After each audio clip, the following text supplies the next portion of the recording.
तो धनबाद में न्यूजीलैंड भारत की खबर का असर हुआ है। किसानों के मेहनत से तैयार धान की फसल को किस तरह से बिचौली औने पौने दाम पर खरीद रहे हैं, और इसी मामले को लेकर जब हमने खबरें दिखाई उसके बाद खबर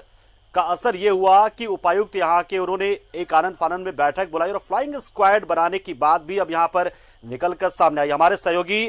अरुण बंडवाल हमारे साथ जुड़ चुके हैं, इस वक्त इस खबर पर सीधे जुड़ चुके हैं। अरुण, ये बड़ी और अहम खबर आ रही है कि अब उपायुक्त और जिला प्रशासन कहीं ना कहीं इस पूरे मामले को लेकर गंभीर नजर आने लगे और हमारी खबर का असर है कहीं ना कहीं।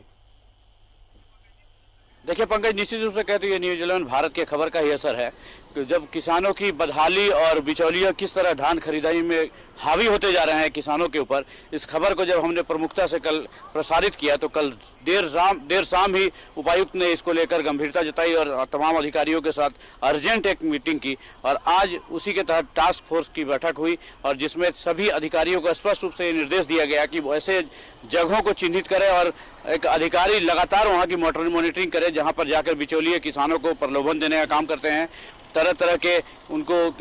भरमाकर बहलाकर फुसलाकर उनसे कम कीमत पर धान खरीदी कर रहे हैं। तो वैसे लोगों पर चिन्हित करने का काम उन्होंने किया और कार्रवाई करने की बात भी कही है अधिकारियों से। साथ ही उन्होंने यह भी अधिकारियों को कहा कि आज से पैक्सों के माध्यम से धान की अधिप्राप्ति शुरू कर दी जाए और इसके लिए जो रजिस्टर्ड जो निबंधित जितने किसान हैं उनको SMS के द्वारा मैसेज भी जा रहा है। तो कहे तो हमारी खबर ने असर दिखाई है और पूरा नहीं लेकिन 50% किसानों को इसका निश्चित रूप से लाभ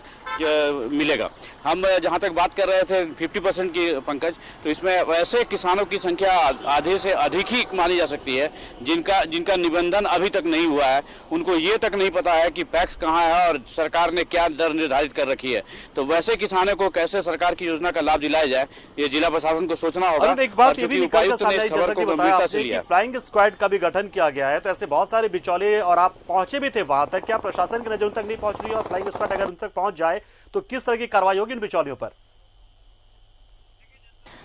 देखिए, जिस तरह का उपायुक्त से बात हुई हमारी, उनका यह स्पष्ट रूप से कहना है कि इस तरह के बिचौलियों को किसी कीमत पर बख्शा नहीं जाएगा। जो सरकार की योजना का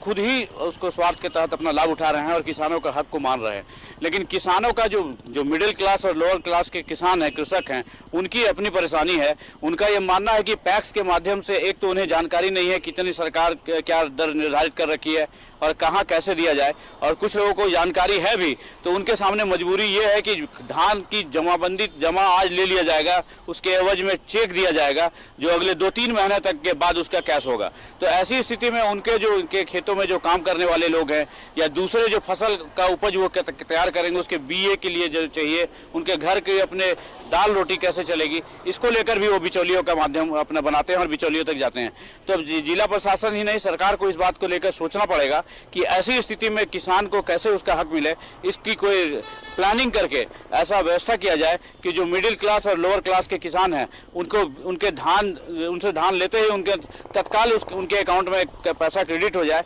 ताकि उनके जो जीवन यापन का जो काम है या दूसरे जो खेती करना है उसमें वो सफलतापूर्वक सुचारू रूप से कर सकें। जी, बहुत बहुत शुक्रिया अरुण हमासा, आप जुड़े और तमाम जानकारी दी और आप नजर बनाए रखे इस बैठक पर और क्या कुछ बैठक से निकल कर आता है वो भी हम तक अपडेट आप पहुंचा। लेकिन फिलहाल शुक्रिया आपने जानकारी दी और जिस तरीके से आपने इस रिपोर्ट को लेकर यहाँ आए, हमारे दिखाया, अपने दर्शकों तक पहुंचाई और इसका असर भी हुआ और यही वजह कि प्रशासन अब बैठक कर रहा है।